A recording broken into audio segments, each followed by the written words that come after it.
गायत्रीं वरदाभयां शुभ्रं कपालं गुणं शङ्खं चक्रमथारविन्दयुगलं हस्तैर्वहन्तीं भजे।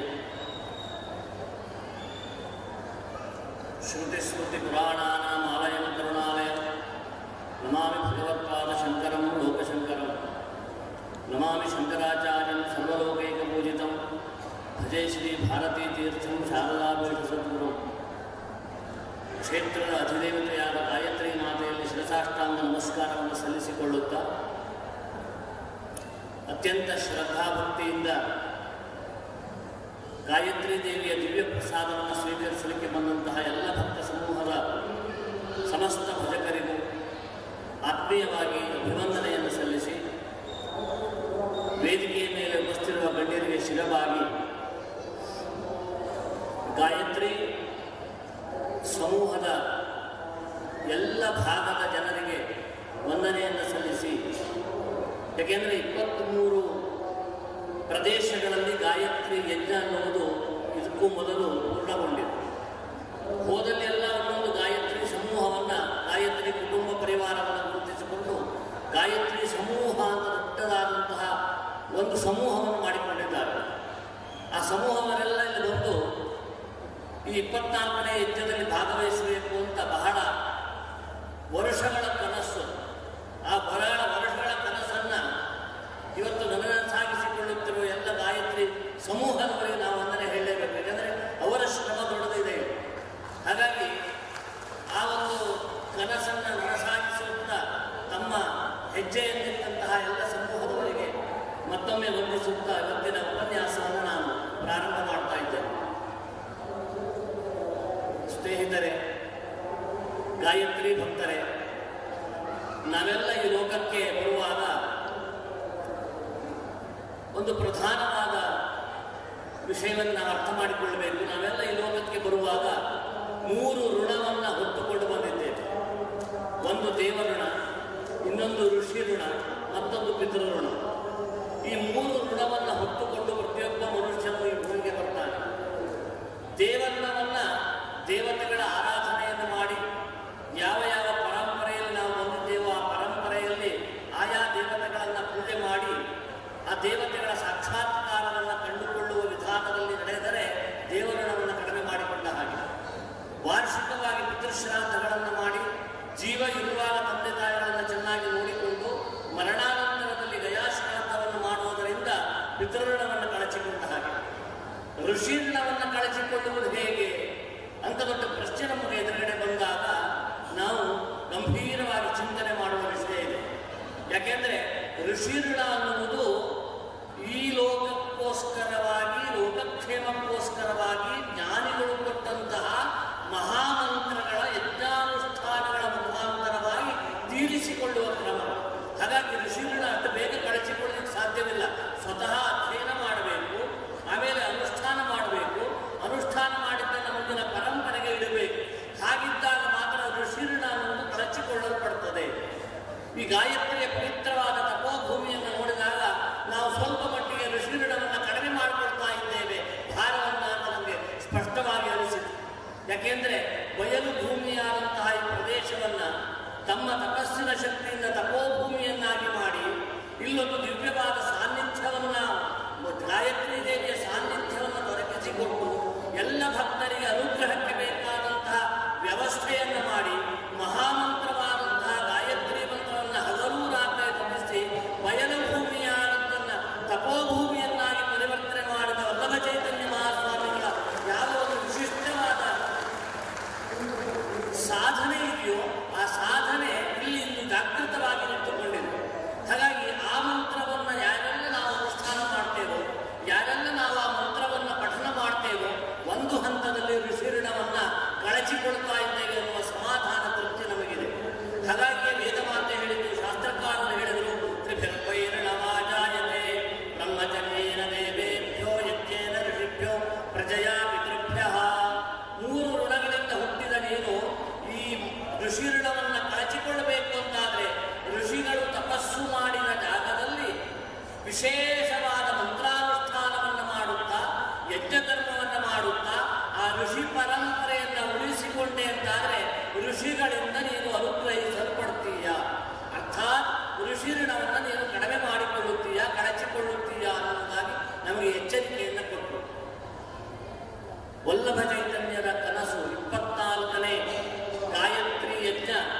ತಪೋಭೂಮಿಯಲ್ಲಾಗಬೇಕು ಅಂತ.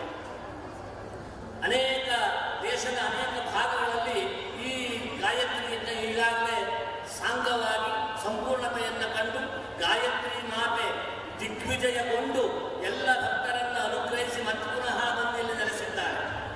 ಆ ನೆಲೆಸಿದ ತಾಯಿಯ ಅಂತಃಕರಣದಲ್ಲೂ ಇರಬೇಕು. ಬಹುಶಃ 24ನೇ ಗಾಯತ್ರಿಯಂತೆ ತನ್ನದೇ ಆದ ಕ್ಷೇತ್ರದಲ್ಲಾಗಬೇಕು ಅಂತ.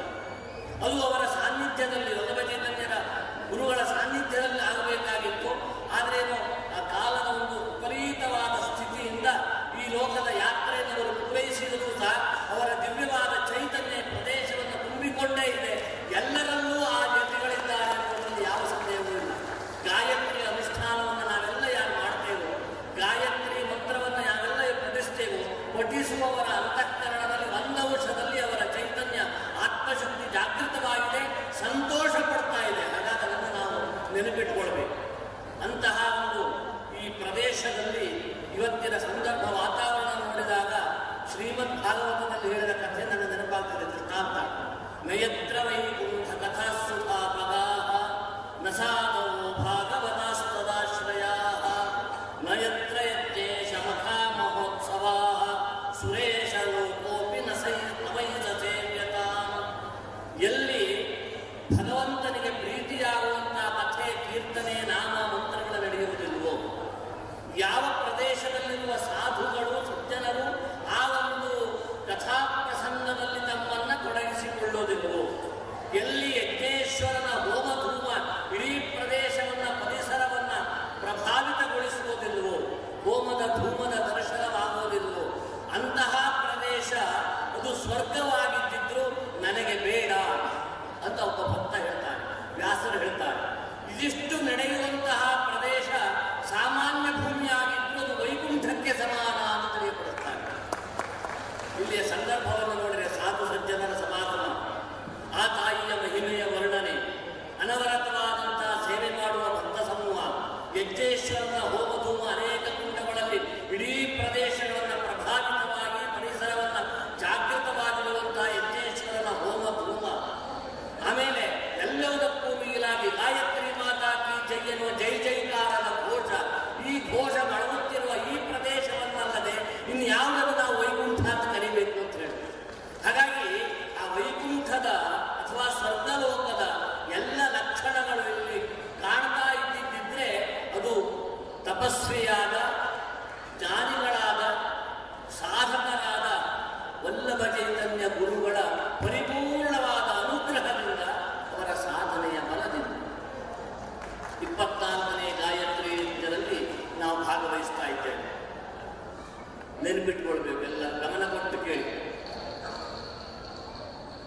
ಪೂರ್ಣವಾದ 24 ಕೋಟಿ ಗಾಯತ್ರಿ ಹೋಮದ ಪೂರ್ಣಾಹುತಿ ನಾಳೆ ಆಗಟ್ಟಿದೆ.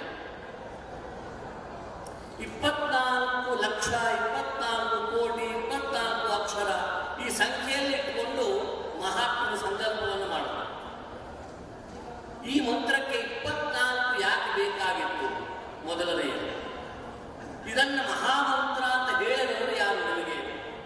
ಎರಡನೆಯದು, ಈ ಮಂತ್ರಾನುಷ್ಠಾನದಿಂದ ಎಲ್ಲವನ್ನೂ ನಾವು ಸಿದ್ಧಿಸಿಕೊಳ್ಳುತ್ತೇವೆ ಅನ್ನುವಂತಹ ಒಂದು ಸ್ಪಷ್ಟತೆಯನ್ನು ಕೊಟ್ಟವರು ಯಾರು? ಈ 3 ವಿಷಯವನ್ನು ನಾವು ಅರ್ಥ ಮಾಡಿಕೊಳ್ಬೇಕು ಇವತ್ತಿನ ಉಪನ್ಯಾಸದಲ್ಲಿ. ಮೊದಲನೆಯದು ಮಹಾಮಂತ್ರ ಅಂತ ಹೇಳಿದವರು ಯಾರಪ್ಪ ಇದ್ದಾನೆ? ನಮಗೆ ಸಾವಿರಾರು ಮಂತ್ರಗಳಿದೆ, ಆ ಮಂತ್ರಗಳಲ್ಲಿ ಗಾಯತ್ರಿ ಮಂತ್ರವನ್ನು ಯಾಕೆ ನೀವು ಆಯ್ಕೆ ಮಾಡ್ಕೊಳ್ತೀರಿ ಅಂತ ಕೇಳಿದಾಗ ಶಾಸ್ತ್ರಕಾರರು ಒಂದು ಸ್ಪಷ್ಟವಾದ ಮಾತನ್ನು ನಮ್ಮ ಮುಂದೆ ನಿರ್ವಚನ ಮಾಡ್ತಾರೆ.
ನಿನ್ನನ್ನು ಎಷ್ಟೋ ಜನ್ಮದ ಪುಣ್ಯ ಪ್ರಭಾವದಿಂದ ಈ ಭೂಮಿಗೆ ತಂದಿರುವ ತಂದೆ ತಾಯಿಗಳನ್ನು ನೆನಪಿಟ್ಟುಕೊಂಡು ಆಚಾರ್ಯರು ಹೇಳಿದಾಗೆ ಜಂತೂನಾಂ ನರಜನ್ಮ ದುರ್ಲಭಮತ ಪುಸ್ತಂ ತಥೋ ವಿಪ್ರತ ತಸ್ಮಾತ್ ವೈದಿಕ ಧರ್ಮ ಮಾರ್ಗ ಪರತ ವಿದ್ವತ್ವಮಸ್ಮಾತ್ ಪರಂ ಆತ್ಮಾನಾತ್ಮ ವಿವೇಚನಂ ಸ್ವನುಭವೋ ಬ್ರಹ್ಮಾತ್ಮನ ಸಂಸ್ಥಿತಿ ಮುಕ್ತಿರ್ನೋ ಶತಕೋಟಿ ಜನ್ಮ ಸುಕೃತೈ ಪುಣ್ಯೈರ್ವಿನಾ ಲಭ್ಯತೆ.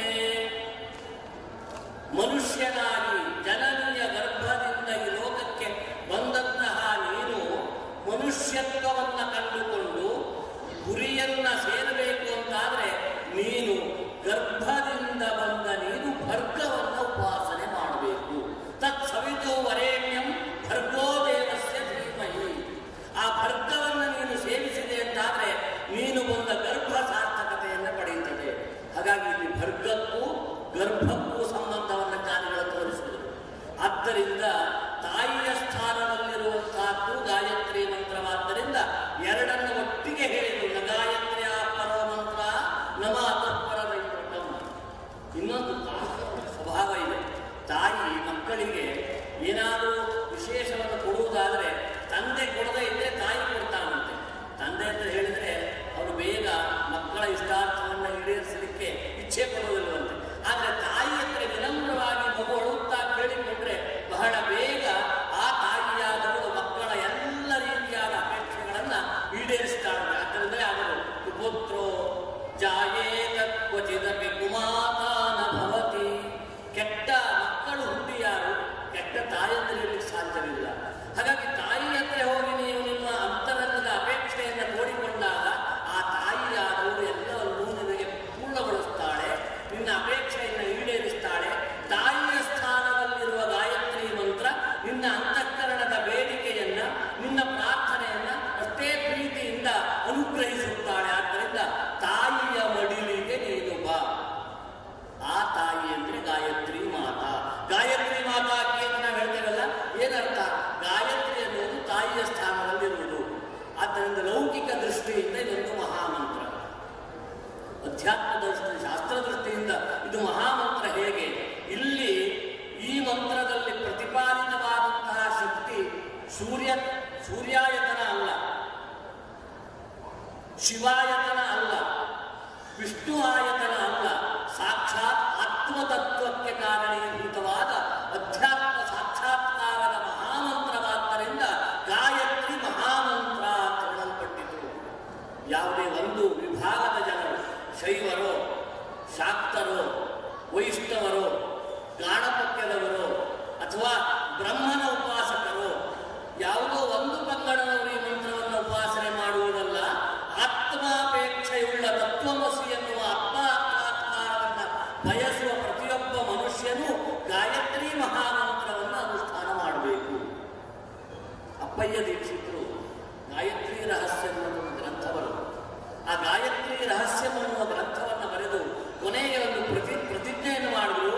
ಅಯಂ ಮಂತ್ರ ನ ಶೈವ ನ ಶಾಕ್ತ ನ ವೈಷ್ಣವ ಸಾಕ್ಷಾತ್ ಪರಬ್ರಹ್ಮ ಪರಾತ್ಪರ ಪ್ರತಿಪಾದಕ ತತ್ವಮಸೀತಿ ವಾಕ್ಯಸ್ಯ ಸಮಾನ.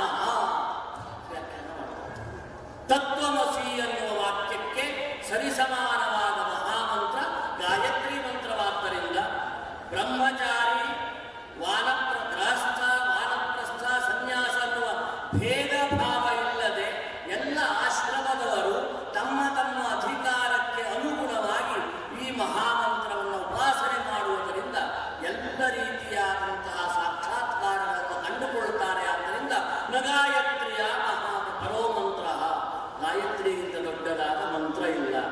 ಇದನ್ನ ಹೇಳಿದವರು ಸಾಮಾನ್ಯ ಯಾರೋ ಕಥೆ, ಇತಿಹಾಸ, ಕಾದಂಬರಿ ಬರೆಯುವವರಲ್ಲ. ಅದನ್ನು ನೆನಪಿಟ್ಕೊಳ್ಳಿ. ಮಹರ್ಷಿಗಳು, ಜ್ಞಾನಿಗಳು ತನ್ನ ತಪಸ್ಸುಗಳಿಂದ ಸಾಕ್ಷಾತ್ಕಾರವನ್ನು ಮಾಡಿಕೊಂಡು ವೇದಕ್ಕೆ ಭಾಷ್ಯವನ್ನು ಬರೆದು ವೇದಾರ್ಥವನ್ನು ನಿರ್ಣಯ ಮಾಡುವಂತಹ, ವೇದಾರ್ಥವನ್ನು ಈ ಲೋಕಕ್ಕೆ ಅನುಗ್ರಹಿಸಿದಂತಹ ಮಹಾ ಋಷಿಮಂಡಲ ಪರಂಪರೆ ಈ ಒಂದು ಮಹಾಮಂತ್ರ ನಮಗೆ ಧಾರೆ ಎರೆದು ಕೊಟ್ಟಿದೆ. ಇಂತಹ ಮಹಾಮಂತ್ರವನ್ನು ನಾವು ಮುಂದಿನ ಮಕ್ಕಳಿಗೆ ಇಡಬೇಕು. ಅದಿಲ್ಲದಿದ್ರೆ ಇದೊಂದು ಲೋಪವಾದ ಪ್ರಸಂಗ ಬಂದ್ಬಿಡ್ತದೆ. ಇಂತಹ ಅದ್ಭುತವಾದ ಮಂತ್ರವನ್ನು ನೀವು ಸಮರ್ಥವಾಗಿ ಇಡಬೇಕು. ಆ ಮಂತ್ರವನ್ನು ನೀವು ಇಟ್ಟಾಗ ಮಾತ್ರ ನಿಮ್ಮ ತಂದೆತನ ಸಾರ್ಥಕವಾಗ್ತದೆ, ನೀವು ಹುಟ್ಟಿದ ಕುಲ ಅದೊಂದು ಪವಿತ್ರವಾಗ್ತದೆ, ಪಾವನವಾಗ್ತದೆ. ಹಾಗಾಗಿ ಅಂತಹ ಮಹಾಮಂತ್ರವನ್ನು ಜ್ಞಾನಿಗಳು ಗಾಯತ್ರಿಗೆ ಸರಿಯಾದ ಮಹಾಮಂತ್ರ ಇಲ್ಲ ಅಂತ ಹೇಳಿದ್ರು. ಎರಡನೇದು 24 ತತ್ವಗಳು ಹೇಗೆ? ಸಾಂಖ್ಯಶಾಸ್ತ್ರ ಅಂತ ಒಂದು ಶಾಸ್ತ್ರ ಇದೆ, ಅದರಲ್ಲಿ 24 ತತ್ವಗಳನ್ನು ಹೇಳಿ ಮೋಕ್ಷವನ್ನು ಪಡೆದುಕೊಳ್ಳಲಿಕ್ಕೆ ಬೇಕಾದ ವ್ಯವಸ್ಥೆಯನ್ನು ಕಪಿಲ ಮಹಾಮುನಿಗಳು ತೋರಿಸ್ತಾರೆ. ಅಂತಹ 24 ಪ್ಲಸ್ ಇನ್ನೊಂದು ಜೀವ 25 ತತ್ವಗಳನ್ನು ಹೊಂದಿದ ಸಾಂಖ್ಯಶಾಸ್ತ್ರದ ಎಲ್ಲ ತತ್ವ ಗುಣಲಕ್ಷಣಗಳನ್ನು ಗಾಯತ್ರಿ ಮಂತ್ರ ಪಡೆದುಕೊಂಡಿದೆ. 24 ಅಕ್ಷರಗಳು 24 ರೀತಿಯಾದ ಪಾಪಗಳನ್ನು ಪರಿಹರಿಸುತ್ತದೆ, 24 ರೀತಿಯಾದ ಶುಭವನ್ನು ಅನುಗ್ರಹಿಸುತ್ತದೆ, ಗುಣಗಳನ್ನು ಕೊಡುತ್ತದೆ. ಒಂದೊಂದು ಅಕ್ಷರಕ್ಕೂ ಒಂದೊಂದು ದೇವತೆ ಇದೆ, ಒಂದೊಂದು ಅಕ್ಷರಕ್ಕೂ ಋಷಿ ಛಂದಸ್ಸಿದೆ, ಒಂದೊಂದು ಅಕ್ಷರಕ್ಕೂ ದಿವ್ಯವಾದ ಅಭೇದ್ಯವಾದ ಶಕ್ತಿ ಇದೆ. ಆದ್ದರಿಂದ 24 ಅಕ್ಷರಗಳನ್ನು ಸ್ಪಷ್ಟವಾಗಿ ಸಾಧುವಾಗಿ ಉಚ್ಚರಿಸಬೇಕು. ಮನಸ್ಸಿಗೆ ಕಂಡಾಗೆಲ್ಲ ಮಾಡಿದ್ರೆ ಗಾಯತ್ರಿ ಆಗೋದಿಲ್ರಿ. ಅನಧಿಕಾರಿಗಳು ಪಾಠ ಮಾಡಿದರೆ ಫಲ ಬರೋದಿಲ್ರಿ. ಅದಕ್ಕೆಲ್ಲ ವ್ಯವಸ್ಥೆಯನ್ನು ಮಾಡಿದ್ದಾರೆ.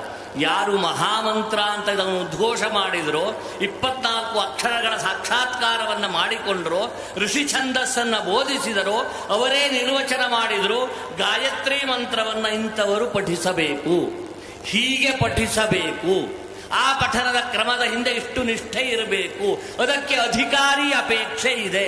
ಹೇಗೆ ಎಲ್ಲರೂ ವೈದ್ಯರಾಗ್ಲಿಕ್ಕಾಗೋದಿಲ್ಲವೋ, ಹೇಗೆ ಎಲ್ಲರೂ ಲೋಕೋತ್ತರವಾದ ವ್ಯಕ್ತಿ ಆಗ್ಲಿಕ್ಕೆ ಸಾಧ್ಯ ಇಲ್ಲವೋ, ಹೇಗೆ ಎಲ್ಲರೂ ಜ್ಞಾನಿಗಳಾಗಲಿಕ್ಕೆ ಸಾಧ್ಯ ಇಲ್ಲವೋ, ಹಾಗೆ ಈ ಮಂತ್ರಾನುಷ್ಠಕ್ಕೆ ಎಲ್ಲರೂ ಅಧಿಕಾರಿಗಳಾಗಲಿಕ್ಕೆ ಸಾಧ್ಯ ಇಲ್ಲ. ಪೂರ್ವಭಾವಿಯಾಗಿ ಒಂದಿಷ್ಟು ತಯಾರಿ ಸಿದ್ಧತೆಗಳು ಬೇಕು. ಹಾಗಾಗಿ ಈ ಲೋಕಕ್ಕೆ ಅನುಗ್ರಹ ಮಾಡಿದವರು, ಇದು ನಾನು ಹೇಳಿದ್ದಲ್ಲ, ಇವ್ರು ಹೇಳಿದ್ದಲ್ಲ. ಯಾರೋ ಒಬ್ರು ಬಂದು ನೀವು ನಾಳೆ ಗಾಯತ್ರಿ ಮಾಡಿ ಅಂದ್ರೆ ಮಾಡ್ಬೋದು, ಬೇಡ ಅಂದ್ರೆ ಬಿಡಬಹುದು ಅಂತ ಪ್ರಶ್ನೆನೇ ಇಲ್ಲ. ಅದಕ್ಕೆ ನಿರ್ಣಯ ಮಾಡಿಟ್ಟು ಬಿಟ್ಟಿದ್ದಾರೆ. ಗಾಯತ್ರಿ ಮಂತ್ರಾನುಷ್ಠಾನದ ಕ್ರಮ, ಅದರ ವ್ಯವಸ್ಥೆ, ಅದು ಹೇಗೆ ಫಲವನ್ನು ಕೊಡ್ತದೆ ಅನ್ನೋದನ್ನು. ಹಾಗಾಗಿ ಆ ನಿರ್ಣಯದ ಅಡಿಯಲ್ಲಿ ನಾವು ಹೋಗಬೇಕೇ ವಿನಃ ನಮ್ಮದೊಂದು ನಾವು ಹೊಸದಾಗಿ ಹೇಳಿದ್ರೆ ಅದು ಆಕಾಶವಾಣಿ ಆಗ್ತದೆ, ಅಂದರೆ ನಭೋವಾಣಿ ಆಗ್ತದೆ, ಅರಣ್ಯ ರೋದನವಾಗ್ತದೆ, ಅದೆಲ್ಲೂ ನಿಲ್ಲುವುದಿಲ್ಲ. ಹಾಗಾಗಿ ಅನುಷ್ಠಾನ ಮಾಡುವವರಿಗೆ ಒಂದು ವ್ಯವಸ್ಥೆಯನ್ನು ನಮ್ಮ ಹಿಂದಿನವರು ಕೊಟ್ಟರು. ಆದ್ದರಿಂದ 24 ಅಕ್ಷರಗಳಿಂದ ತತ್ವದಿಂದ ಕೂಡಿದಂತಹ ಗಾಯತ್ರಿ ಮಹಾಮಂತ್ರವನ್ನು ಪಠನ ಮಾಡುವುದರಿಂದ ಎಲ್ಲ ಕಷ್ಟಗಳನ್ನು ಕಳೆದುಕೊಳ್ಳುತ್ತಾನೆ. ಅದು ಅತ್ಯಂತ ಅದ್ಭುತವಾದ ವಿಷಯ. ಎರಡನೇ, ಗಾಯತ್ರಿ ಮಂತ್ರದಿಂದ ಫಲ ಬರ್ತದೆ ಅಂತ ಹೇಗೆ ಹೇಳ್ತೀರಿ ಅಂತ ಕೇಳಿದರೆ, ಒಂದು ಕಾಲದಲ್ಲಿ ಭಾರತೀಯರು ಶಾಪಾದಪಿ ಶರಾದಪಿ ಸಿದ್ಧತೆಯನ್ನು ಹೊಂದಿದ್ರು. ಶತ್ರುಗಳನ್ನು ಧ್ವಂಸ ಮಾಡಲಿಕ್ಕೆ ಶರಗಳು ಎಷ್ಟು ಉಪಯೋಗವಾಗ್ತಿತ್ತೋ, ಆ ಕಾಲದ ಋಷಿಗಳಿಗೆ ಮಂತ್ರವೂ ಅಷ್ಟು ಪ್ರಯೋಗವಾಗ್ತಿತ್ತು. ಕೇವಲ ಶಾಪದ ಬಲದಿಂದ, ಸಾಮರ್ಥ್ಯದಿಂದ ವೈರಿಗಳನ್ನು ನಾಶ ಮಾಡ್ತಿದ್ರು, ರಾಕ್ಷಸರನ್ನು ನಾಶ ಮಾಡ್ತಿದ್ರು, ದೇಶಕ್ಕೆ ಸುಭಿಕ್ಷವನ್ನು ಅನುಗ್ರಹದಿಂದ ಕೊಡ್ತಿದ್ರು. ಅಂತಹ ಪ್ರಭಾವವನ್ನು ಋಷಿಗಳು ಸಂಗ್ರಹಿಸಿಕೊಂಡಿದ್ದೇ ಗಾಯತ್ರಿ ಮಂತ್ರದಿಂದ. ಇದನ್ನು ಸ್ಪಷ್ಟವಾಗಿ ನಿರೂಪಣೆ ಮಾಡ್ತದೆ ಮಂತ್ರಶಾಸ್ತ್ರಗಳು. ಒಬ್ಬ ಮನುಷ್ಯ ಪ್ರಾಯಶ್ಚಿತ್ತಕ್ಕೋಸ್ಕರವಾಗಿ, ಅಸ್ತ್ರಕ್ಕೋಸ್ಕರವಾಗಿ, ಸ್ತೋತ್ರಕ್ಕೋಸ್ಕರವಾಗಿ, ಸಂಸ್ಕಾರಕ್ಕೋಸ್ಕರವಾಗಿ, ಕಾಮನೆಗೋಸ್ಕರವಾಗಿ, ಪಾಪದ ಪರಿಹಾರದ ಜೊತೆಗೆ ಪುಣ್ಯದ ಫಲಪ್ರಾಪ್ತಿಗೋಸ್ಕರವಾಗಿ ಬಳಸುವ ಮಹಾಮಂತ್ರ ಗಾಯತ್ರಿ ಮಂತ್ರವಾದ್ದರಿಂದ ಸರ್ವಫಲ ವಿಶಿಷ್ಟವಾದ ಮಂತ್ರ ಗಾಯತ್ರಿ ಮಂತ್ರ. ಇಲ್ಲಿ ಯಾವುದೋ ಒಂದು ಫಲ ಅಂತಲ್ಲ, ಪಾಪ ಪರಿಹಾರದಿಂದ ಪ್ರಾರಂಭಿಸಿ ಮೋಕ್ಷ ಪ್ರಾಪ್ತಿಯವರೆಗೆ ಬೇಕಾದ ಫಲವನ್ನು ಕೊಡುವ ಮಂತ್ರ ಮಹಾಮಂತ್ರ ಗಾಯತ್ರಿ ಮಂತ್ರ. ಆದ್ದರಿಂದ ಪ್ರತಿಯೊಬ್ಬನೂ ಗಾಯತ್ರಿಯನ್ನು ಜಪಿಸುವಾಗ ಇದನ್ನು ನೆನಪಿಟ್ಟುಕೊಳ್ಳಿ. ಯಾವ ಯಾವ ನಿಮ್ಮ ಕಾಮನೆಗಳಿದೆಯೋ ಆ ಕಾಮನೆಗಳನ್ನು ಸ್ಪಷ್ಟವಾಗಿ ನಿಮ್ಮ ನಿರೀಕ್ಷೆಯಲ್ಲಿ ಇಟ್ಟುಕೊಂಡು ನಿಮ್ಮ ಧ್ಯಾನದ ಮುಖಾಂತರವಾಗ ವಿಮುಕ್ತ ವಿದ್ರುಮ ಹೇಮ ನೀಲ ಧವಲಚ್ಛಾಯೈರ್ಮುಖೈಸ್ತೀಕ್ಷಣೈ ಆ ತಾಯಿಯ ಜಗನ್ಮಾತೆಯ ಸ್ವರೂಪವನ್ನು ಸರಿಯಾಗಿ ಲಕ್ಷ್ಯದಲ್ಲಿಟ್ಟುಕೊಂಡು ಸ್ಪಷ್ಟವಾದ ಮಂತ್ರ ಸಾಹಿತ್ಯವನ್ನು ಸಸ್ವರವಾಗಿ ಉಚ್ಚಾರ ಮಾಡಿ ಆ ತಾಯಿಯ ಅನುಗ್ರಹವಾಗಬೇಕು ಅಂತ ಪ್ರಾರ್ಥನೆ ಮಾಡಿಕೊಂಡ್ರಿ ಅಂತಾದರೆ ಖಂಡಿತವಾಗಿ ಅದು ಸಾಕ್ಷಾತ್ಕಾರವನ್ನು ಅಂತಃಕರಣದಲ್ಲಿ ಹೊಂದುತ್ತದೆ. ಶ್ರೀಕೃಷ್ಣ ಪರಮಾತ್ಮ ಅರ್ಜುನನಿಗೆ ನೈವತ್ಸ ಇತಿ ಗೋವಿಂದಂ ಉಕ್ತ್ವಾ ತೂಷ್ಣೀಂ ಬಭೂವ ಉಪದೇಶ ಮಾಡ್ತಾನೆ. ನೀವೆಲ್ಲ ಕಥೆ ಕೇಳಿದ್ದೀರಿ. ಎರಡೂ ಕಡೆ ಸೈನ್ಯ ಸೇರಿದೆ. ಒಂದು ಕಡೆ ಪಾಂಡವ ಸೈನ್ಯ, ಇನ್ನೊಂದು ಕಡೆ ಕೌರವ ಸೈನ್ಯ. ಯುದ್ಧ ಪ್ರಾರಂಭ ಆಗಬೇಕು. ಯುದ್ಧ ರಂಗಕ್ಕೆ ಬಂದಿದ್ದಾನೆ ಅರ್ಜುನ. ಬಂದು ಎಲ್ಲರನ್ನೂ ನೋಡ್ತಾನೆ, ಸುತ್ತಮುತ್ತಲೂ ನೋಡ್ತಾನೆ. ನೋಡುವಾಗ ಅವನಿಗೆ ಅನಿಸ್ತದೆ, ನನ್ನ ಅಜ್ಜ ಇದ್ದಾನೆ, ನನ್ನ ಗುರುಗಳಿದ್ದಾರೆ, ನನ್ನ ಬಂಧುಗಳಿದ್ದಾರೆ, ಇವರನ್ನೆಲ್ಲ ಹೊಡೆದು ಬಡೆದು ಯಾವ ಸ್ವರ್ಗವನ್ನು ಸಾಧಿಸಲಿ ಪರಮಾತ್ಮ, ನಾನು ಯುದ್ಧ ಮಾಡಲಾರೆ. ಕೃಷ್ಣ ಕೇಳಿದ ಪ್ರಶ್ನೆಯನ್ನ, ಅರ್ಜುನ ನೀನು ಈ ಯುದ್ಧ ರಂಗಕ್ಕೆ ಬರುವ ಪೂರ್ವದಲ್ಲಿ ನಿನಗೆ ಗೊತ್ತಿರಲಿಲ್ವೇನೋ, ಭೀಷ್ಮಾಚಾರ್ಯರು ಬರ್ತಾರೆ, ದ್ರೋಣಾಚಾರ್ಯರು ಬರ್ತಾರೆ, ಎಲ್ಲ ನಿನ್ನ ಸಂಬಂಧಿಗಳಿದ್ದಾರೆ, ಇದೆಲ್ಲ ತಿಳುವಳಿಕೆ ಇರಲಿಲ್ವೇನೋ? ಸ್ವಾಮಿ ತಿಳುವಳಿಕೆ ಇತ್ತು. ತಿಳುವಳಿಕೆ ಇತ್ತು ಅಂದ್ರೆ ಯುದ್ಧಕ್ಕೆ ನೀನು ಬರುವಾಗಲೇ ಯೋಚನೆ ಮಾಡಬೇಕಾಗಿತ್ತು. ಅವರೆಲ್ಲ ಇರ್ತಾರೆ, ಅವರ ಜೊತೆ ಯುದ್ಧ ಮಾಡುವುದು ಹೇಗೆ, ಆದ್ದರಿಂದ ನಾನು ಯುದ್ಧ ರಂಗಕ್ಕೆ ಹೋಗಲಾರೆ ಅಂತ ನಿರ್ಣಯ ಮಾಡ್ಕೊಳ್ಬೋದಿತ್ತು. ಅದು ಬಿಟ್ಟು ಇಲ್ಲಿ ಬಂದುಕೊಂಡು ನಾನು ಯುದ್ಧ ಮಾಡಲಾರೆ ಅಂತ ಹೇಳಿದ್ರೆ ನಿನ್ನ ಕರ್ತವ್ಯ ಲೋಪವಾಗ್ತದೆ. ನಮ್ಮೆಲ್ಲರ ಕಥೆ ಇದು. ಕೇವಲ ಮಹಾಭಾರತ ಮತ್ತು ಕೌರವ ಪಾಂಡವರ ಯುದ್ಧ ಇಷ್ಟು ಮಾತ್ರ ತಿಳ್ಕೊಳ್ಬೇಡಿ. ನಾವೆಲ್ಲ ಕ್ಷೇತ್ರಗಳಲ್ಲಿ ಮಾಡುತ್ತಿರುವುದೇ. ಒಬ್ಬ ಪುರೋಹಿತ ಬ್ರಾಹ್ಮಣ ಕರ್ಮನಿಷ್ಠೆಯಲ್ಲಿ ಅವನಿಗೆ ಕರ್ತವ್ಯದ ಲೋಪ ಜಾಗೃತವಾಗಿಬಿಡುತ್ತದೆ. ಒಬ್ಬ ವ್ಯಾಪಾರಸ್ಥ ಅವನಿಗೆ ಕರ್ತವ್ಯ ಲೋಪ ಜಾಗೃತವಾಗ್ತದೆ, ವಿವರಣೆ ಕೊಡೋದಿಲ್ಲ. ಒಬ್ಬ ಅಧ್ಯಾಪಕ ಅವನಿಗೆ ಕರ್ತವ್ಯ ಲೋಪ ಆಗ್ತದೆ. ಯಾಕಾದ್ರೂ ಈ ಸ್ಕೂಲಿಗೆ ಬಂದು ಸೇರ್ಕೊಳ್ಳೋಣ ಅಂತ ಹೇಳ್ತಾನೆ. ಈ ಮಕ್ಕಳಿಗೆ ಪಾಠ ಹೇಳೋದು ತುಂಬಾ ಕಷ್ಟ. ಹೀಗೆ ಒಂದು ಮನೆಯ ಕೆಲಸ ಮಾಡುವ ಹೆಣ್ಣುಮಗಳು ಮನೆ ಕೆಲಸ ಬಂದಾಗ ನಾನು ಯಾಕಾದ್ರೂ ಇವರನ್ನು ಲಗ್ನ ಆದ್ನೋ ಗೊತ್ತಿಲ್ಲ, ನಾನು ನೌಕರಿಯಲ್ಲಿದ್ದವನು ಲಗ್ನ ಆಗಿದ್ರೆ ಬಹಳ ಆರಾಮಿತ್ತು ಅಂತ ಅನ್ಕೊಳ್ತಾನೆ. ಪ್ರತಿಯೊಬ್ಬ ಮನುಷ್ಯನಿಗೆ ಕರ್ತವ್ಯ ಲೋಪ ಉಂಟಾಗುವುದು ಹೀಗೆ. ಈ ಕರ್ತವ್ಯ ಲೋಪವನ್ನ ಪರಿಹರಿಸಿಕೊಳ್ಬೇಕು ಅಂತಾದ್ರೆ ನಮಗೆ ಏನಾಗಿದೆ ಅಂತ ನಾವು ಚಿಂತನೆ ಮಾಡ್ಕೊಳ್ಬೇಕಲ್ಲ. ಕೃಷ್ಣ ಅರ್ಜುನನಿಗೆ ಹೇಳಿದ, ಕ್ಷುದ್ರಂ ಹೃದಯ ದೌರ್ಬಲ್ಯಂ ತ್ಯಕ್ತೋತ್ತಿಷ್ಠ ಪರಂತಪ. ಇದು ಅಸ್ಥಾನ ಕಾರುಣ್ಯ ಅಂತ ಹೇಳಲ್ಪಡ್ತದೆಯಪ್ಪ ಅರ್ಜುನ. ಈ ಅಸ್ಥಾನ ಕಾರುಣ್ಯ ಹೃದಯ ದೌರ್ಬಲ್ಯವಾಗಿ ಕಾಡ್ತದೆ. ಆದ್ದರಿಂದ ಈ ದೌರ್ಬಲ್ಯವನ್ನ ಬಿಟ್ಟು ನೀನು ಯುದ್ಧಕ್ಕೆ ಸಿದ್ಧನಾಗು ಎಚ್ಚರಿಕೆಯನ್ನು ಕೊಟ್ಟ. ಅಂದು ಅರ್ಜುನನಿಗೆ ಬಂದಂತಹ ದೌರ್ಬಲ್ಯ ಅಲ್ಲ, ಇಡೀ ಭಾರತಕ್ಕೆ ಬಂದ ದೌರ್ಬಲ್ಯ ಇದು. ಹಾಗಾಗಿಯೇ ನಾವೆಲ್ಲ ಕರ್ತವ್ಯ ಭ್ರಷ್ಟರಾಗಿ ಕರ್ತವ್ಯ ಲೋಪದಿಂದ ಒಟ್ಟರ್ಥದಲ್ಲಿ ಜೀವನವನ್ನು ನಡೆಸುತ್ತಿರುವಾಗ ನಮಗೆ ಕರ್ತವ್ಯ ಪ್ರಜ್ಞೆಯನ್ನು ಜಾಗೃತಪಡಿಸುವ ಒಂದು ದಿವ್ಯವಾದ ಶಕ್ತಿ ಬೇಕು. ಅಂದ್ರೆ ಕರ್ತವ್ಯ ಪ್ರಜ್ಞೆಯನ್ನು ಜಾಗೃತಪಡಿಸುವ ದಿವ್ಯವಾದ ಶಕ್ತಿಯೇ ಗಾಯತ್ರಿ ಮಂತ್ರ. ಯಾಕೆಂದ್ರೆ ತತ್ಸವಿತು ವರೇಣ್ಯಂ ಭರ್ಗಃ ದೇವಸ್ಯ ಧೀಮಹಿ ಯಹ ಧಿಯಃ ನ ಪ್ರಚೋದಯಾತ್. ಯಾವ ಮನುಷ್ಯನ ಬುದ್ಧಿ ದೌರ್ಬಲ್ಯದತ್ತ ಸಾಗಿ ತನ್ನ ಕರ್ತವ್ಯವನ್ನ ಮರೆಸಿ ಗುರಿಯನ್ನ ತಲುಪುವುದಕ್ಕೆ ಪ್ರತಿಬಂಧಕವಾಗಿದೆಯೋ, ಬುದ್ಧೇ ಪರತಸ್ತು ಸಹ, ಬುದ್ಧಿ ಹಿಂದಿರುವ ಪರಮಾತ್ಮನ ದರ್ಶನಕ್ಕೆ ಪ್ರತಿಬಂಧಕ ಮಾಯೆಯಾಗಿದೆಯೋ, ಆ ಮಾಯೆಯನ್ನ ಹೋಗಲಾಡಿಸುವ ದಿವ್ಯವಾದ ಬುದ್ಧಿಯನ್ನ ಕೊಡುವುದು ಗಾಯತ್ರಿ ಮಹಾಮಂತ್ರ. ಕೃಷ್ಣ ಪರಮಾತ್ಮ ಬಂದು ಅರ್ಜುನನಿಗೆ ಉಪದೇಶ ಮಾಡಿದ ಹಾಗೆ ಇನ್ಯಾರೂ ದೇವತೆಗಳು ಬಂದು ಉಪದೇಶ ಮಾಡೋದಿಲ್ಲ. ಕರ್ತವ್ಯ ಭ್ರಷ್ಟನಾಗಿದ್ದೀಯೇ ನೀ ಎದ್ದೇಳು ಅಂತ ಎಚ್ಚರಿಸುವುದಿಲ್ಲ, ನಮ್ಮನ್ನು ಎಬ್ಬಿಸುವುದಿಲ್ಲ. ಹಾಗೇನಾದ್ರೂ ಕಾಣುವುದಾದ್ರೆ ಟಿವಿಯಲ್ಲಿ ಮಾತ್ರ ಕಾಣ್ತೇವೆ, ಭಗವಂತ ಬಂದು ಬಿಡ್ತಾನೆ ಹಂಕಚಕ್ರಗದಾಪಾಣಿಯಾಗಿ. ಆದರೆ ಯಾರನ್ನ ರಕ್ಷಿಸಬೇಕು ಅಂತ ಇಚ್ಛೆ ಉಂಟಾಗ್ತದೆಯೋ ಅವರು ದೇವತೆಗಳು ಮಂತ್ರದ ಮುಖಾಂತರವಾಗಿ ಮನುಷ್ಯನ ಮೈಯನ್ನ ಸೇರಿಕೊಳ್ಳುತ್ತಾರಂತೆ.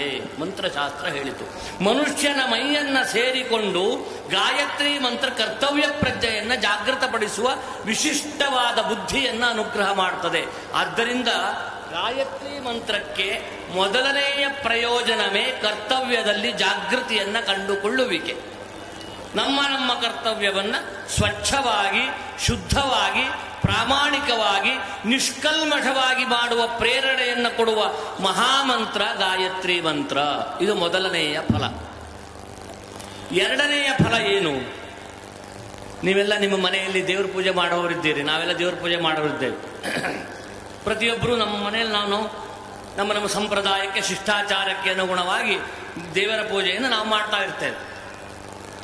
ಹುಣ್ಣು ಕದ್ದಿ ಬೆಳಗೋದು, ಆರತಿ ಹಚ್ಚೋದು, ಬಂದವರು ಸ್ತೋತ್ರ ಹೇಳೋದು, ಬಂದವರು ಮಂತ್ರ ಹೇಳೋದು ಮಾಡ್ತಾ ಇರ್ತೇವೆ. ನಮಗೆಲ್ಲ ಏನು ಭ್ರಮೆ ಅಂದ್ರೆ ಭಗವಂತ ನಮ್ಮ ಪೂಜೆಯನ್ನು ಸ್ವೀಕರಿಸ್ತಾ ಇದ್ದಾನೆ, ಬಹಳ ಸಂತೋಷಪಟ್ಟಿದ್ದಾನೆ, ಬಹಳ ಪ್ರಸನ್ನನಾಗಿದ್ದಾನೆ, ನಮಗೆ ಅನುಗ್ರಹ ಮಾಡ್ತಾನೆ ಅನ್ನುವ ಭ್ರಮೆಯಲ್ಲಿದ್ದೇವೆ ನಾವಷ್ಟೇ. ಅವನು ಈ ಕಡೆ ನೋಡುವುದೂ ಇಲ್ಲವಂತೆ, ಅವನಿಗೆ ಇದು ಬೇಕಾಗಿಯೂ ಇಲ್ಲವಂತೆ. ಯಾಕೆಂದ್ರೆ ಯಾವ ಮನುಷ್ಯನ ಬುದ್ಧಿ ಶರೀರದ ಒಳಗೆ ಇಲ್ವೋ, ಅನುಷ್ಠಾನ ತನ್ಮಯತೆ ತಾದಾತ್ಮ್ಯ, ಅನುಭವತಾದಾತ್ಮ್ಯ, ಅಖಂಡ ಏಕರಸತಾದಾತ್ಮ್ಯ ಯಾವ ಮನುಷ್ಯನಲ್ಲಿಲ್ಲವೋ ಈ ಕಡೆ ನೋಡೋದೇ ಇಲ್ಲವಂತೆ. ನಮ್ಮ ಸಮಾಧಾನಕ್ಕೆ ನಾವು ಮಾಡಿಕೊಡ್ತಾ ಇರ್ತೇವೆ ಅದನ್ನು. ಹಾಗಾಗಿ ಜ್ಞಾನಿಗಳು ಹೇಳಿದ್ರು, ಈ ತಾದಾತ್ಮ್ಯವನ್ನ ನೀನು ಕಂಡುಕೊಳ್ಬೇಕು ಅಂತಾದ್ರೆ ಏನ್ ಮಾಡ್ಬೇಕಪ್ಪ? ಧೃತಿಸ್ತಂಭಾಧಾರಾಂ ದೃಢಗುಣ ನಿಬದ್ಧಾಂ ಸಗಮನಾಂ ವಿಚಿತ್ರಾಂ ಪದ್ಮಾಢ್ಯಾಂ ಪ್ರತಿದಿವಸ ಸನ್ಮಾರ್ಗ ಘಟಿತಾಂ ಸ್ಮರಾರೆ ಮಚ್ಚೇತ ಸ್ಫುಟಪಟ ಕುಟೀಂ ಪ್ರಾಪ್ಯ ವಿಶದಾಂ ಜಯಸ್ವಾಮಿನ್ ಶಕ್ತ್ಯಾ ಸಹ ಶಿವಗಣೈ ಸೇವಿತ ವಿಭೋ.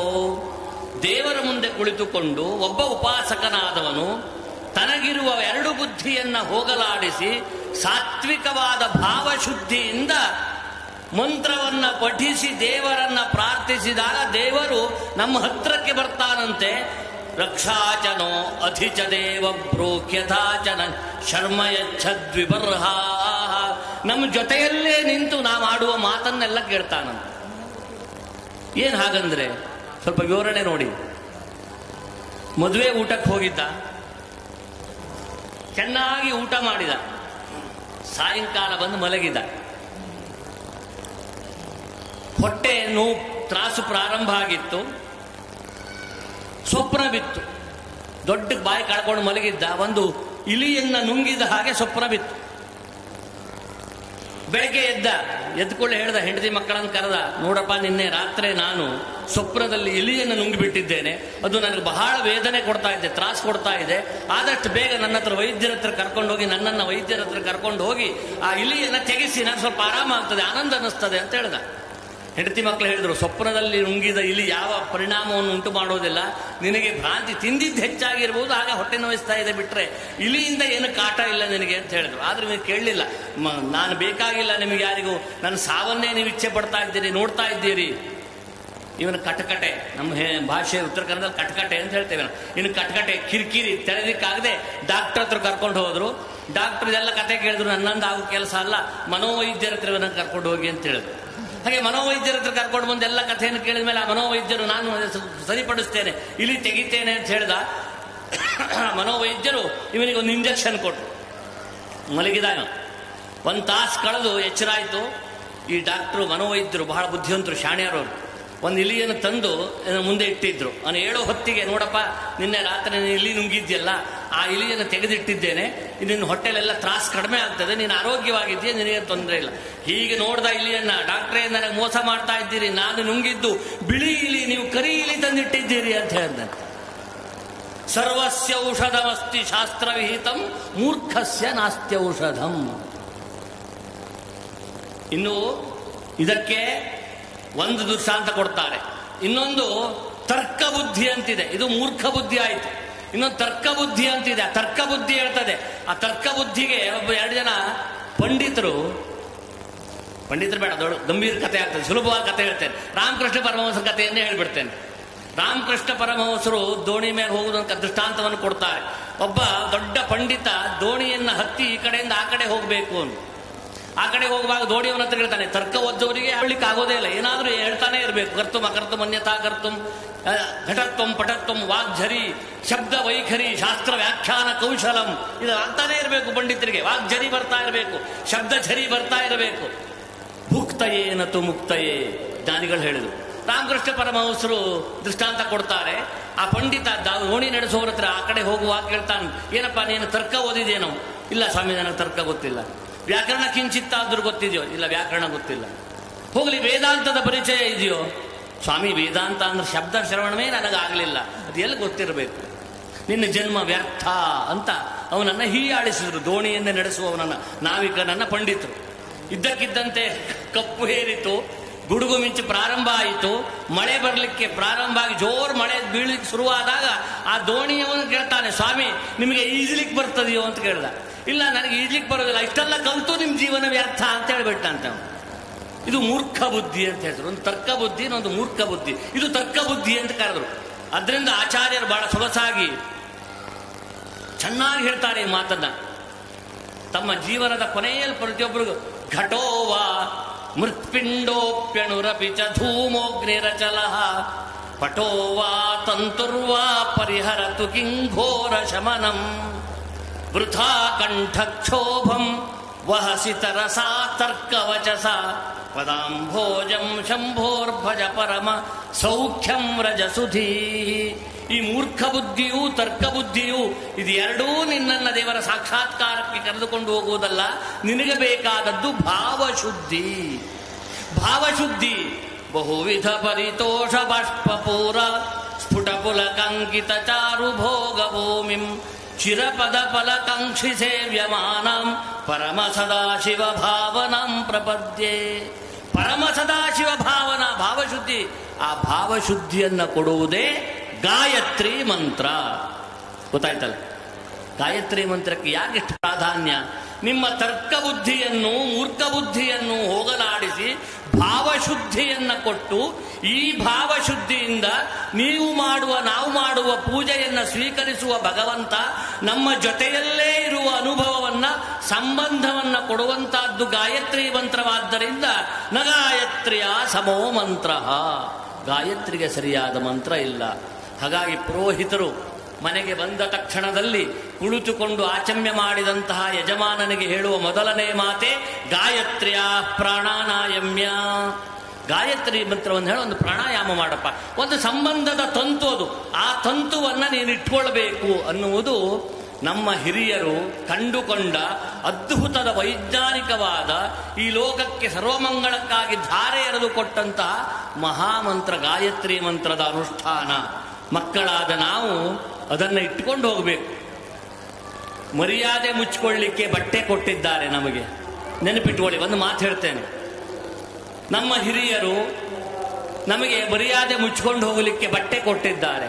ಆ ಬಟ್ಟೆಯಿಂದ ಮರ್ಯಾದೆ ಮುಚ್ಚಿಕೊಳ್ಬೇಕೇ ವಿನಃ ಆ ಬಟ್ಟೆ ಇದೆ ಅಂತ ತಲೆಗೆ ಸುತ್ತಕೊಂಡು ಪ್ರದರ್ಶನ ಮಾಡುವುದಲ್ಲ. ಎಷ್ಟು ಜನರಿಗೆ ಅರ್ಥ ಆಯಿತೋ ಗೊತ್ತಿಲ್ಲ. ಆದರೆ ಇದನ್ನು ನಾವು ನೆನಪಿಟ್ಕೊಳ್ಬೇಕು.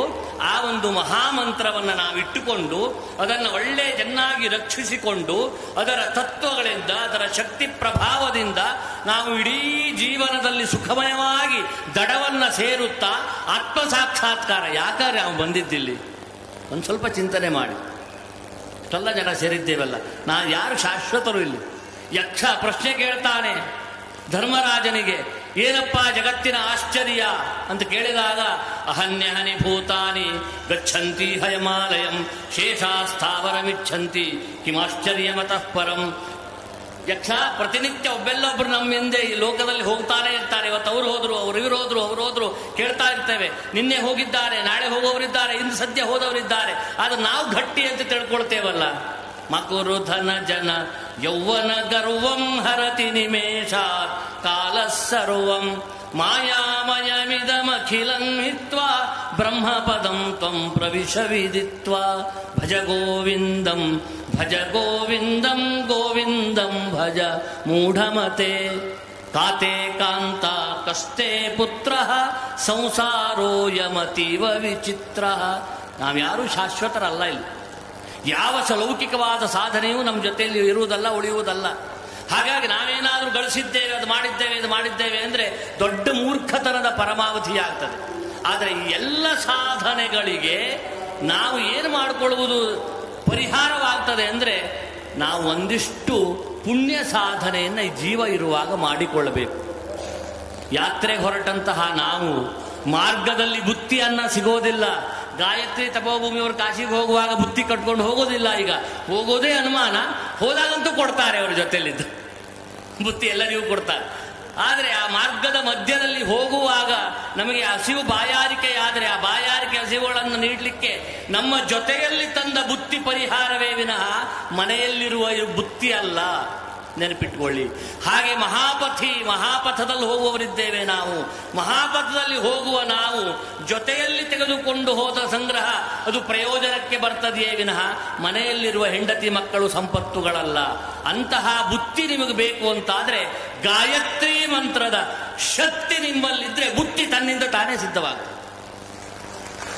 ಹಾಗಾಗಿ ಯಾರು ಸುಲಭವಾಗಿ ದಡವನ್ನು ಸೇರಬೇಕು ಅಂತ ಇಚ್ಛೆ ಪಡ್ತೀರೋ, ಗಾಯತ್ರಿ ಮಂತ್ರದ ಉಪಾಸನೆಯ ಬುತ್ತಿಯನ್ನ ನಿಮ್ಮ ಜೀವಕ್ಕೆ ಬೆಸೆಸಿಕೊಳ್ಳಿ, ನಿಮ್ಮ ಜೀವಕ್ಕೆ ಸ್ಪರ್ಶಿಸಿಕೊಳ್ಳಿ, ನಿಮ್ಮ ಜೀವನಕ್ಕೆ ಲೇಪಿಸಿಕೊಳ್ಳಿ. ಹಾಗೆ ಲೇಪಿಸಿಕೊಂಡಾಗ ಗಾಯತ್ರಿ ಮಂತ್ರ ಇಹದಲ್ಲಿಯೂ ಪರದಲ್ಲಿಯೂ ನಮಗೆ ಸಾಕ್ಷಾತ್ಕಾರವನ್ನು ಕೊಡುವ ಪರಬ್ರಹ್ಮ ತತ್ವವಾಗಿ, ಅದು ತತ್ವಮಸಿ ಅನ್ನುವ ವಾಕ್ಯಕ್ಕೆ ಸರಿಸಮಾನವಾಗಿ ನಮ್ಮ ಜೊತೆಯಲ್ಲಿ ನಿಂತು ನಮ್ಮನ್ನು ಉದ್ಧರಿಸುತ್ತದೆ. ಆದ್ದರಿಂದ ಅಂತಹ ಪುಣ್ಯತಮವಾದ ಯಜ್ಞದಲ್ಲಿ ಪಾಲ್ಗೊಂಡಂತಹ ಎಲ್ಲ ವಿಭಾಗದ ಎಲ್ಲ ಊರಿನ ಗಾಯತ್ರಿ ಸಮೂಹಕ್ಕೆ, ಕುಟುಂಬಕ್ಕೆ ವೈಯಕ್ತಿಕವಾಗಿ ನನ್ನ ಅಭಿವಂದನೆಯನ್ನು ಸಲ್ಲಿಸುತ್ತಾ, ಈ ಒಂದು ಯಜ್ಞ ಆಯುರ್ಯಜ್ಞೇನ ಕಲ್ಪತಾಂ, ಪ್ರಾಣೋ ಯಜ್ಞೇನ ಕಲ್ಪತಾಂ, ಅಪಾನೋ ಯಜ್ಞೇನ ಕಲ್ಪತಾಂ, ವ್ಯಾನೋ ಯಜ್ಞೇನ ಕಲ್ಪತಾಂ, ಇಡೀ ಲೋಕಕ್ಕೆ ಸುಕ್ಷೇಮವನ್ನುಂಟು ಮಾಡುವಂತಹ ಯಜ್ಞವಾಗಲಿ, ಲೋಕ ಸುಭಿಕ್ಷವಾಗಲಿ, ತನ್ಮೂಲಕವಾಗಿ ಭಾರತದ ಪುಣ್ಯಭೂಮಿಯ ಮಕ್ಕಳಾದ ನಾವು ಪುನಃ ಭಾರತದಲ್ಲಿರುವ ಪುಣ್ಯಭೂಮಿಯಾದ ಭಾರತದಲ್ಲಿರುವ ಗಾಯತ್ರಿ ತಪೋಭೂಮಿಯನ್ನು ಪುನಃ ಕಾಣುವಂತಾಗಲಿ ಅಂತ ಹೇಳುತ್ತಾ, ತಪೋಭೂಮಿಯಲ್ಲಿ ವಿಶಿಷ್ಟವಾದ ಚೈತನ್ಯದ ರೂಪದಲ್ಲಿ ತಮ್ಮನ್ನ ಇಲ್ಲಿ ಸಾಕ್ಷಾತ್ಕರಿಸಿಕೊಂಡಿರುವ ಗುರುಗಳಿಗೂ, ಆ ಗುರುಗಳನ್ನು ಅನುಗ್ರಹಿಸಿದ ದಿವ್ಯವಾದ ಗಾಯತ್ರಿ ಪರಿವಾರ ದೇವತಾ ಸಹಿತಳಾದ ಗಾಯತ್ರಿ ಮಾತೆಗೂ, ಎಲ್ಲ ಭಕ್ತ ಸಮೂಹಕ್ಕೂ ನನ್ನ ಆತ್ಮೀಯವಾದ ಅಭಿನಂದನೆಯನ್ನು ಸಲ್ಲಿಸುತ್ತಾ, ಗಾಯತ್ರಿ ಸಮೂಹದವರಿಗೆ ನನ್ನೊಂದು ಪ್ರೀತಿಯ ಮಾತನ್ನು ಹೇಳಲಿಕ್ಕೆ ಇಚ್ಛೆ ಪಡ್ತೇನೆ. ನಿಮ್ಮ ಈ ಗಾಯತ್ರಿ ಸಮೂಹದ ಕುಟುಂಬದಲ್ಲಿ ನಾನು ಯಾವಾಗಲೂ ಎಲ್ಲೋ ಹೇಳಿದ್ದೆ, ನಾನೂ ಒಂದು ನಿಮ್ಮ ಕುಟುಂಬದ ಸದಸ್ಯ ಅಂತ. ಆ ಕುಟುಂಬದ ಸದಸ್ಯತ್ವಕ್ಕೆ ನಾನು ರಾಜೀನಾಮೆ ಕೊಡಲಿಲ್ಲ. ನಾನು ಇವತ್ತಿಗೂ ನಿಮ್ಮ